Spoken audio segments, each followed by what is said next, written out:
Assalamualaikum warahmatullahi wabarakatuh. Waalaikumsalam. Bismillah, alhamdulillah, wassalatu wassalamu ala rasulillah wa ala alihi wa sahbihi wa mawala. Fi hadha al-maqam al-sharif nu'azzi jami'a ahli bait al-mujahidin asy-syuhada. أعظم الله أجركم وأحسن الله عزاكم وغفر الله لأمواتكم أجمعين وكتب الله في قلوبكم صبرا جميلا آمين يا رب العالمين. Ahibatul kiram, dalam kesempatan ini saya ingin menyampaikan beberapa poin penting untuk segenap keluarga para syuhada, segenap pengurus Dewan Pimpinan Pusat Front Pembela Islam, segenap laskar, aktivis dan simpatisan Front Pembela Islam, bahkan untuk seluruh rakyat dan bangsa Indonesia.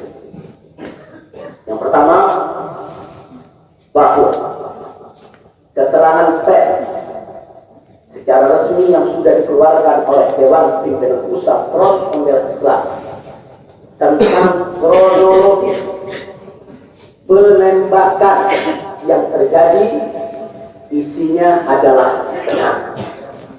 Sekali lagi saya sampaikan, kronologis yang sudah dibuat dan disebarluaskan oleh Dewan Pimpinan Pusat Front Pembela Islam, saya memberikan kesaksian sebagai salah satu saksi korban yang ada dalam kejadian bahwa isi keterangan pers itu benar. Yang kedua,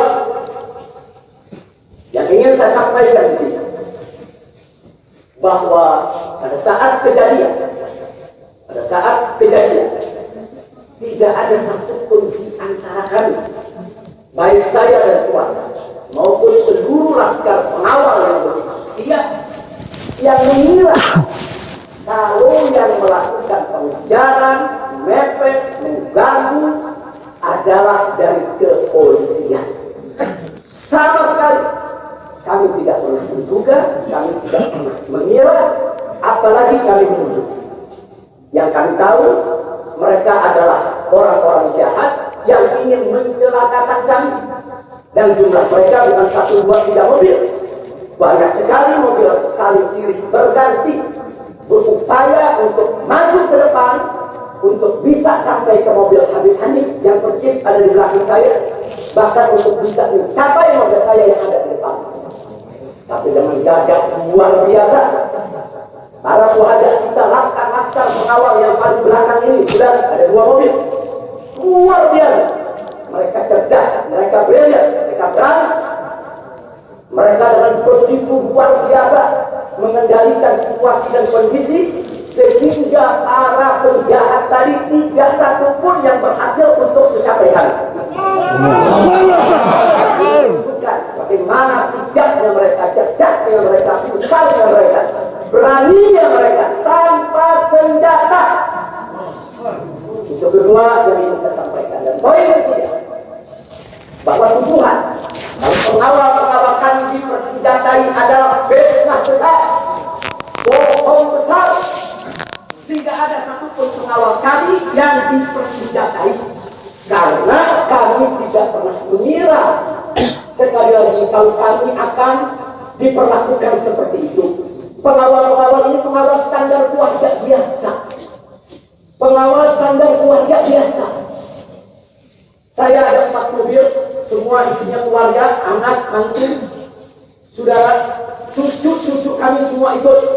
Ada 3 masih bayi, masih minum air susu ibu, dan masih ada yang 4 saudara yang di bawah 5 tahun, bahkan yang di bawah 3 tahun. Jadi benar, ya, kami sekeluarga semua sudah.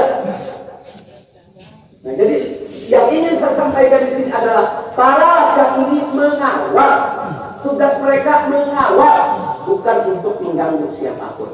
Jadi sudah benar mereka melaksanakan tugas.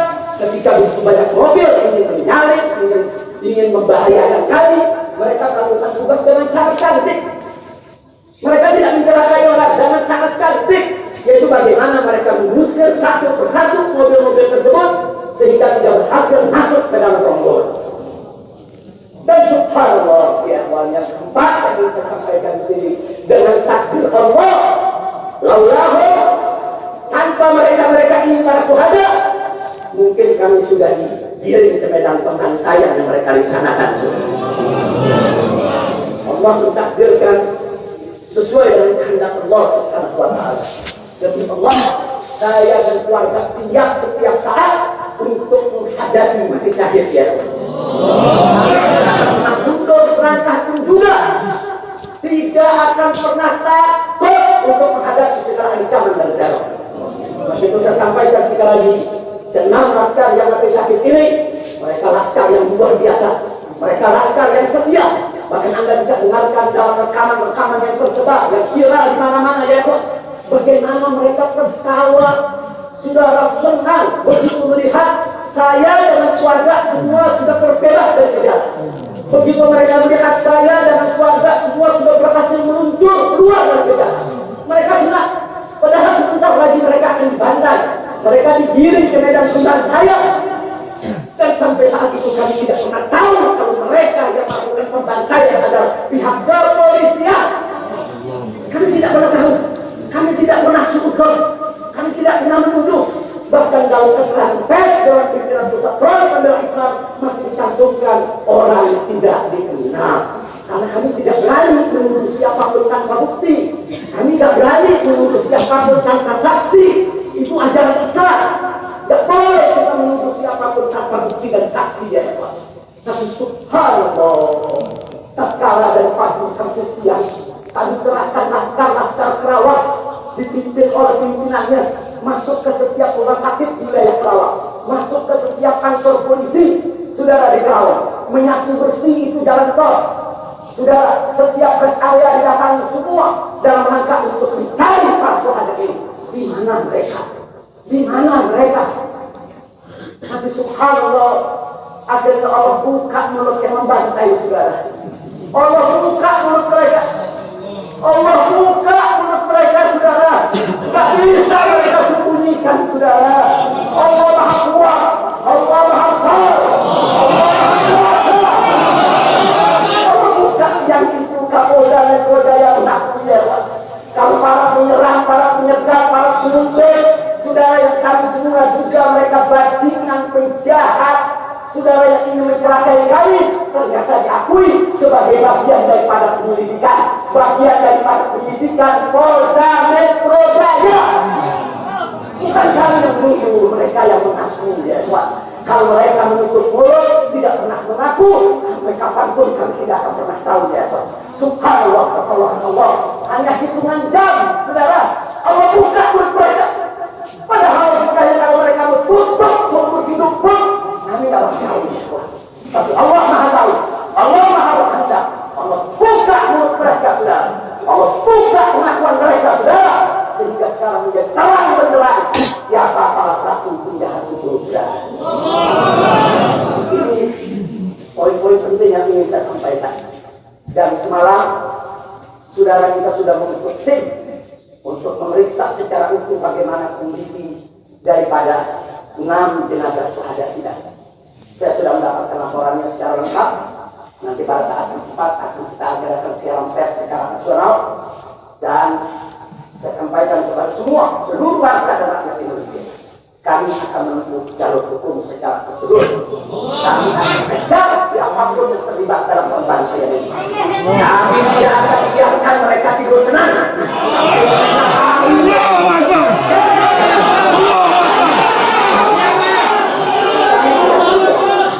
Itu saya minta kepada seluruh rakyat dan bangsa Indonesia, tahan diri, sabar, kita hadapi dengan elegan, kita tempuh prosedur hukum yang ada.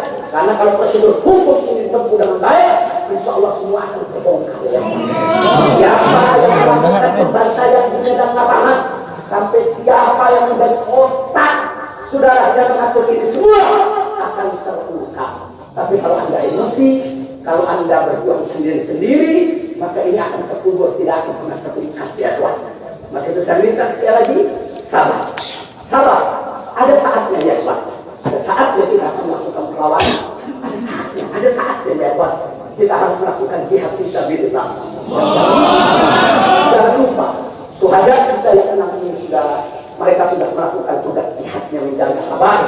sudah ada ulama yang mereka sudah mendapatkan hadiahnya dari Allah mati sebagai syahid. Insya Allah mereka diterima oleh Allah Subhanahu wa Ta'ala.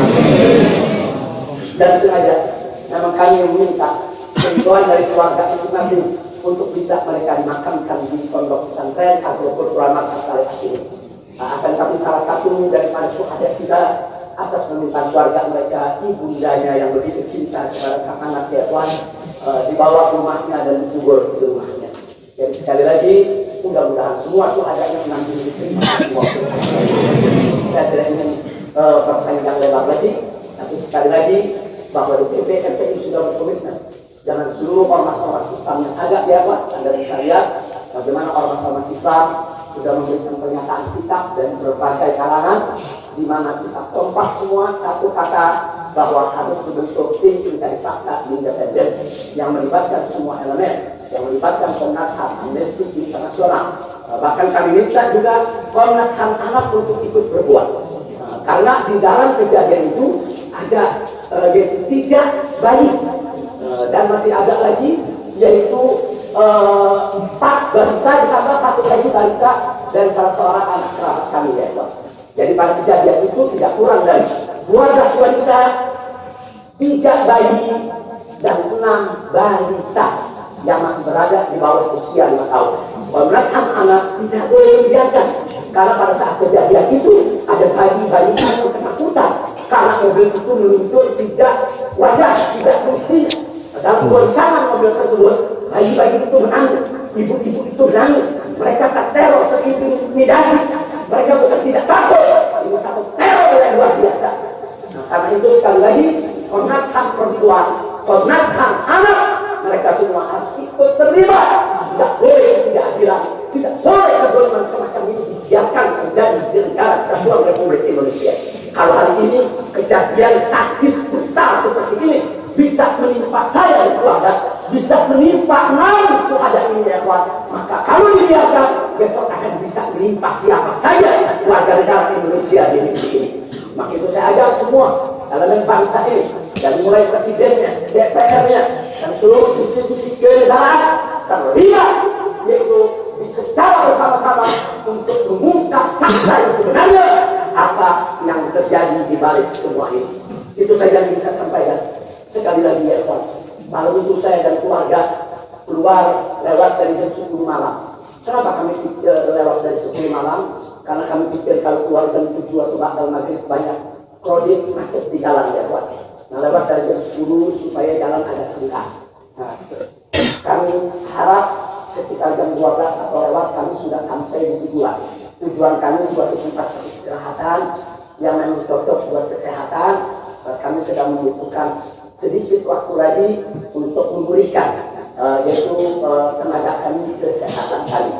Dan selain itu juga, saudara kami tidak pernah menyangka kalau perjalanan kami malam itu sebetulnya sudah direncanakan oleh pihak lain untuk dikirim ke medan pembantaian. Kami tidak pernah menyangka dan kami tidak pernah juga tujuan kami hanya tempat peristirahatan.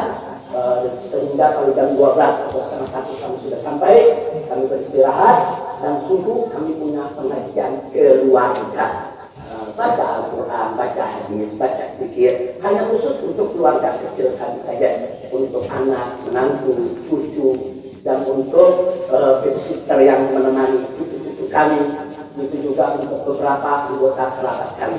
Jadi kami tidak pernah menyangka acara yang sebetulnya begitu sederhana, indah, saudara, ternyata sedang dikirim ke medan pembantaian. Dan subhanallah, akhirnya kami semua selamat. Berkat apa? Dengan takdir Allah, berkat perjuangan ke-6 syuhada ini.